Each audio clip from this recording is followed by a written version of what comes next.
Begin by placing your bullets on a board wrapped in non-stick Reynolds wrap. I'm using 1/2-inch red oak, and that holds up well. The non-stick stuff can be used multiple times, and so it's very cost efficient. The bullets, if they're pistol bullets, will just sit on there nicely. If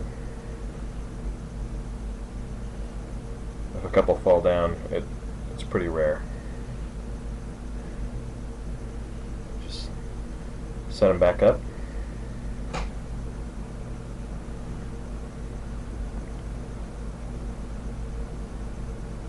I'm using what's called the electrostatic method of powder coating, so that means I'm spraying the powder on.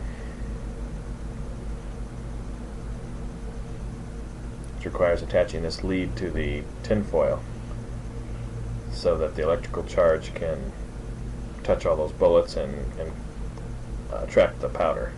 Make sure you wear a mask when you do this. This stuff's really bad for your lungs. That's why I'm doing this outside.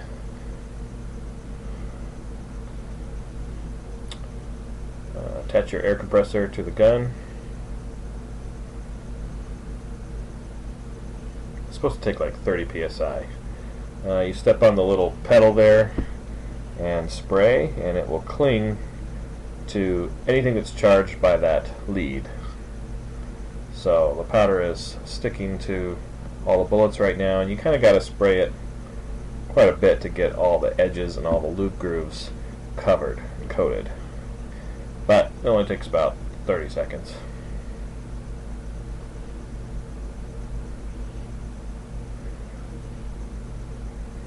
I like the spray method because you get 100% coverage on the first try. Some guys are tumbling them, and while that might work for them because they don't have a compressor and the sprayer and all that, they often have to tumble them and then bake them multiple times per cycle. So while they might be able to fit the same amount of bullets in the toaster oven, they have to do it 2 or 3 times for every bullet, and I don't like that. So I spray once and I'm bake and I'm done. Set your toaster oven to 400 degrees, at least for this powder, and 15 minutes will do it, which happens to be the longest cycle of my toaster. If I hadn't said it before, I'm using the Harbor Freight powder coating system and powder, and that stuff, the powder coat is great. Red is the best, so stick with red, and it's only about $6 a pound, which is a really good price. So while I'm baking those, I'm setting up my next tray, and I'll spray these first and wait for the cycle of the toaster to be done. I wish I had a bigger oven.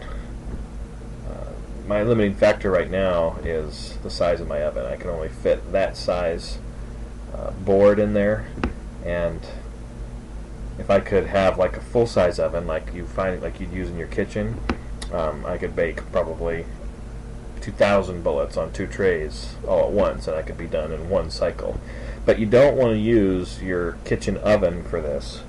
There's all kinds of chemicals and nasty smells that come off when you're baking, and the residue powder that's left over, that will get all in the oven and it will never come off, and it will basically ruin it. So plus you just don't want to be doing this inside. That's why I'm doing this outside. You can see that it makes a mess. A lot of guys have a spray booth to collect the powder. I got a lot of property, so I just do this outside and hose the area down later. And I dedicated a toaster oven for this purpose, so I sacrificed my toaster oven. You can usually find a free or cheap one. See, that only took 5 minutes. It's only been 5 minutes since I put that first batch in, so now I gotta wait. Okay, they came out, and when they come out, they're real hot. This is the toaster just went off, so I'm wearing some gloves.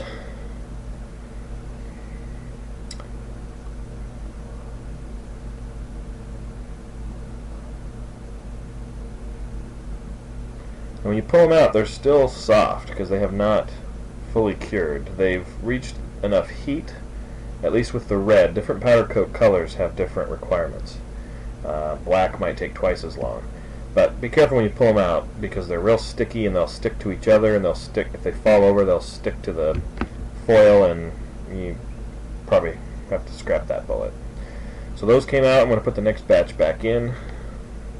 It's only been, like I say, 15 minutes. I'll crank that, and then I'll go and pull these off.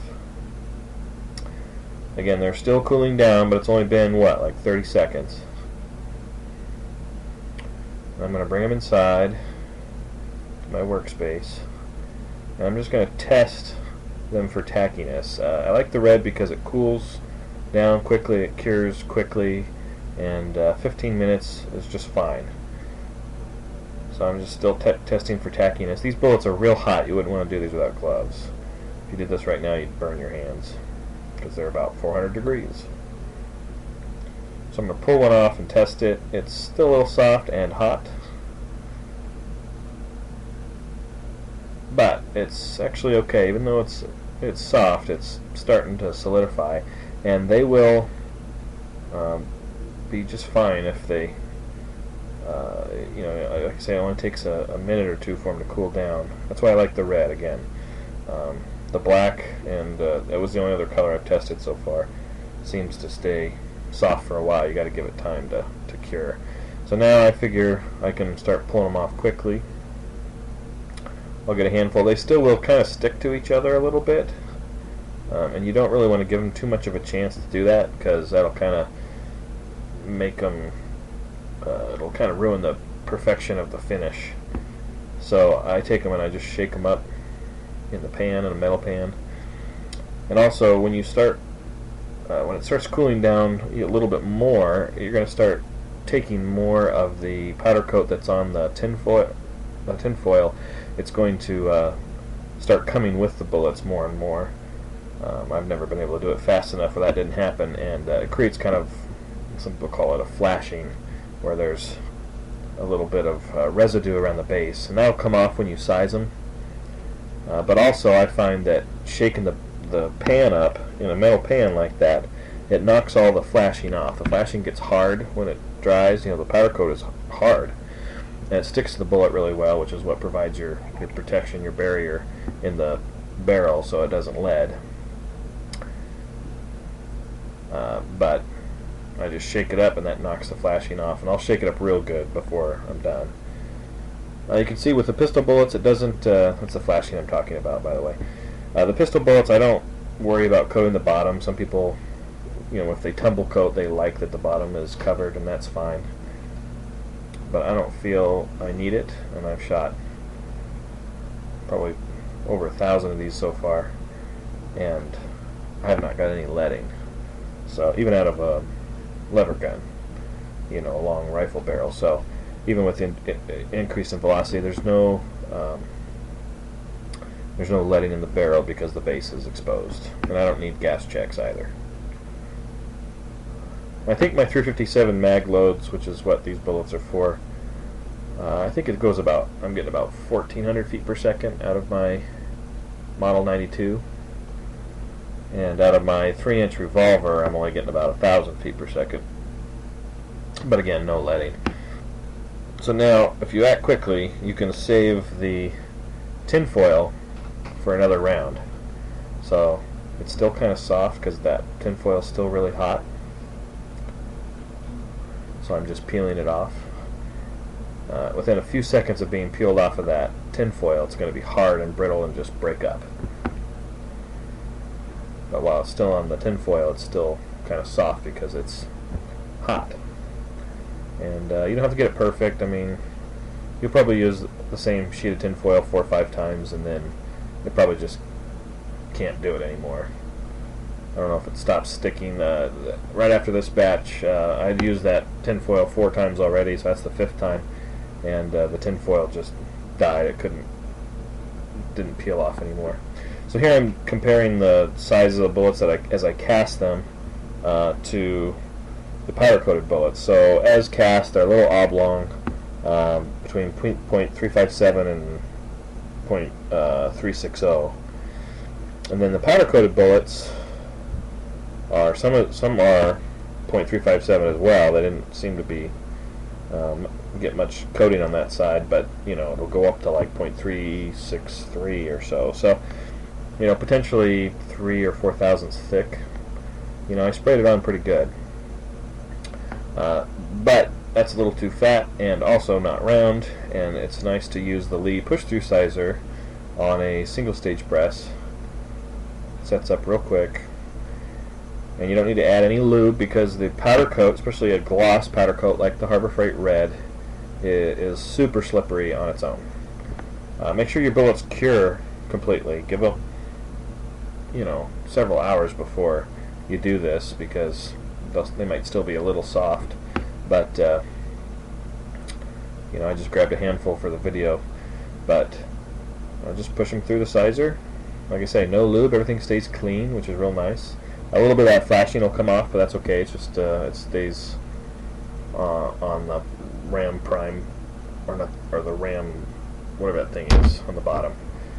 And they stay pretty clean, and your hands stay clean too. I mean, you touch a little bit of lead on the bottom, but and there we go, bang on 358, perfect. I really like the Lee push-through sizers for this purpose. You don't need a big expensive lubricizer. The Lee push-through sizer is like 20 bucks, I think, and it comes with lube, which you will never use if you're doing a powder coating. And you can seat them and load them just like jacketed bullets, although in rifle you still, even if you can push them to rifle speeds without leading, the lead itself still can't handle really fast twist rates, or at least at high velocity, and so you'll lose accuracy. So this bullet looks good, and I'll load up some more, and thanks for watching.